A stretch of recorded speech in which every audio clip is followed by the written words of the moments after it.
La victime de la crucifixion était d'abord sévèrement flagellée ou battue, une épreuve qui en soi mettait sa vie en danger. Ensuite, elle était obligée de porter la grande poutre transversale en bois jusqu'au lieu de la crucifixion. Porter cette charge n'était pas seulement extrêmement douloureux après les coups, mais cela ajoutait une certaine dose de honte, car la victime portait l'instrument de sa propre torture et de sa mort. C'était comme creuser sa propre tombe. Lorsque la victime arrivait au lieu de crucifixion, on la déshabillait pour lui faire encore plus honte.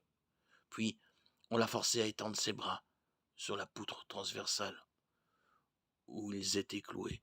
Les clous étaient enfoncés dans les poignets et non dans les paumes, ce qui empêchait les clous de traverser la main. Dans l'Antiquité, le poignet était considéré comme faisant partie de la main.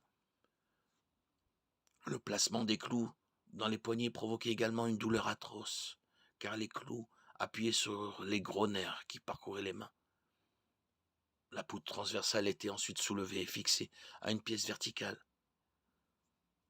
qui restait normalement debout entre les crucifixions. Après avoir fixé la poutre transversale,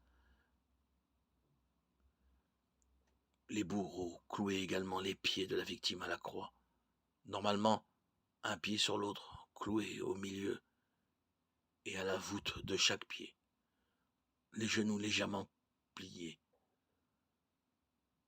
Le but premier des clous était d'infliger la douleur.